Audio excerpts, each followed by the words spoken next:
Well, hello air signs and welcome to Timsy's Naked Tarot. Don't worry, Timsy is not naked, the tarot reader's naked. By which I mean I try to strip out as much astrology as I can. Normally I would say at this point by doing this, I will use this plain deck, but we're not using the plain deck today to work out the incoming energy of your person because we're doing a monthly overview. This is what all you air signs can kind of expect over the next coming month. I'll be drawing one card out of there, which will be the overall energy of the month. I'll be drawing 4 cards out of here because it's February, which means there's only 28 days, which means it fits perfectly into a quarter moon cycle segmentation thing. The rest of the months of the year, I normally do 5 because, well, you have the remaining few days of the month. And then we'll be pulling clarifiers out for them. So basically, the month, the week, and clarifying. Okay, so I've already pre-shuffled this one. I won't be cutting it again or anything like that. It is the energy at the bottom of the deck, which is the Lovers. And that's really, really funny because before doing this, I had a quick look back at my last month's ones earlier today. And the first one I done for last month, which was a fire sign, it was the Lovers card. Okay. So, love choices, lovers coming in, lovers going out, and just generally choices the universe is making for us, not necessarily choices we're making ourselves. Okay, before I do the cut on this deck, we have got the Three of Swords. As I said, lovers going out. There's going to be a little bit of heartbreak for some of you water signs. Air signs. It's because I normally start with water signs. Yeah, but the last couple of months I've been changing it around a bit. Right. Starting with an air sign this month because, well, simply because we're in a sign, it's an air sign month in it. And that's how I'm going to do it in future. 9 of Swords. Someone's going to be up in their head. Okay. So, a little flash of the 7 of Swords while I was shuffling. Yeah. Lots of overthinking going on this month for you air signs, isn't there? Okay, so what have we got? This week, we have got the Sun coming out. Happiness, joy. It's just like all the good. It's all good stuff this week. Okay. But that's going to be rolling into next week, which is going to be leaving you with difficult choices and decisions to make. Okay. Then we're going to have the third week, which will be the Knight of Pentacles. The Knight of Pentacles is a slow moving energy. It's a trustworthy energy, but it's slow. It's if you asked it to clean your car, you would have an immaculately clean car after about 3 days. Okay. It's also sort of wanting to come in and give you a gift of some description, not like a love message or anything like that. It's just like a token of some description, a work token, a life token, or possibly a love token, depending on what the clarifiers come out on it. But it's going to be wanting to come in and give you some sort of token. And at the end of the month, you're having a passionate new beginning. Okay. All right. So now let's just get the clarifiers out. We got the 4 of Swords, healing. So far, in the underlying energies, we got heartbreak with the 3 of Swords. We got overthinking with the 9 of Swords. We had the 4 of Swords, which is sort of healing and recovery. And we got the Queen of Wands right at the end of all that, which is rousing people and sort of being outspoken and critical. Possibly that's the start of all the heartbreak and so on. Okay, right. So that's all underlying sort of energy. A bit like this. I would say those cards we see in the cup is clarifying this. a little bit. Okay. So let's get the clarifiers out for this sun. Well, we'll have that one because it just flipped in my deck when I was shuffling, and then we'll have the one off the top of that as well. Right, so we have got, well, two polar opposites there. You could almost say they are divinely coupled cards. You got the Four of Chalices, or Cups. Not what someone thought I said in one of my readings when I first started using these cards. Not chariots. Not chariots. Chalices. Cups. Yep, the Four of Cups. Which I feel the reason for this sunshine and happiness is because, well, you're not sitting there dreaming. You're actually taking action. Yeah, you're actually getting on with it. Although I feel by the end of the week, things are being revealed. Like, because of the sun and the moon. Normally the moon's hidden. Yeah, things hidden from you. But with the sun on top of it, or it clarifying the sun, things are being revealed to you this week, which is probably going to lead into this difficult decision you have to make. Okay, so let's get the next couple of clarifiers out.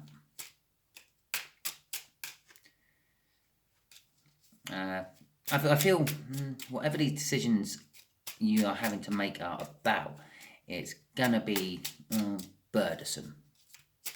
It's going to be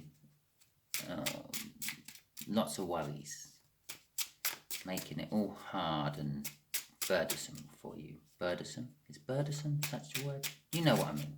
Lots of burdens. Okay then, right. We got the Star card and the King of Swords upside down. Okay, so clarifying your Two of Swords, your sort of decisions you have to make and not sure which way to turn. It's kind of like being at a crossroads. Do I go left? Do I go right? Do I carry on going straight? Although that's 3 different ways. I feel it's something you've wished for, but unbeknown to you, you were wishing for it and you didn't realise you were wishing for it. But the universe has granted this wish, so all of a sudden it's thrown something in the works. Your life was going all well and good, and then all of a sudden something you sort of maybe wished for in the past is now come to fruition now, which has suddenly caused you to have to make decisions and things. The King of Swords in reverse there is telling me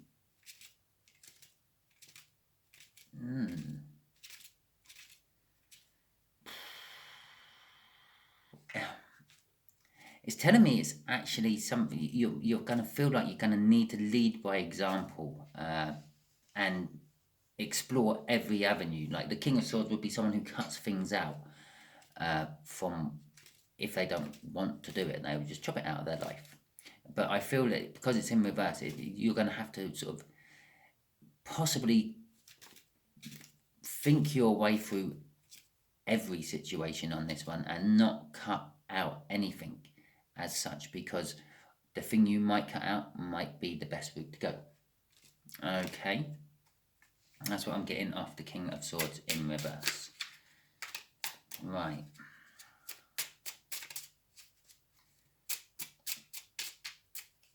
And possibly also the thing you would have low expectations for. I think the King of Swords has very high expectations of things, and so it's in reverse. So it's whatever the sort of, possibly the lowest, sort of humblest route might be the best route to take in that particular case. Right, okay then. The Nine of Swords, well, we saw the Nine of Swords during the cuts, didn't we? So come the 3rd week of February, we're going to have someone or something bringing you a token of some description, which is going to throw you up in your head, along with this wish which has been granted, which you wished for ages and ages ago, which is all upsetting your sun energy you started off this month with. And I think it all stems from these things which were being revealed to you from the moon. Okay. And This time it is the Chariot, but the Chariot's in reverse. Yeah, so this token, see, this could be the wish. Yeah, the token, this gesture, this gift of some description could be what you wished for, but didn't wish for it now. You wished for it ages ago, and possibly it's coming from a different person than you were expecting it to. For instance, maybe you wished that you could be a grandmother, and your youngest child has now just come up to the plate and said they're pregnant instead of your eldest one. Yeah, that would kind of give you a Two of Swords situation, won't it? Okay, anyway, yes, the Chariot. With the Chariot there, I'm going to sort of say it's almost stopped you dead in your tracks. Everything you were thinking and were planning and everything just seems to have just now just doesn't seem at all important, and it's almost like shock. This overthinking's pretty much crippled you, and I would suggest you stop it, and that will turn that Chariot around and get it moving again. I will quite often say the Chariot is pretty much the most powerfulest card. Not the most powerfulest card, but one of the most powerfulest cards in the tarot deck. Not much stops it from going.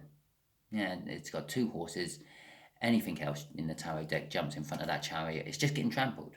Yeah, the Chariot sort of just going to drive over it and go towards its victory, because that's what the Chariot does.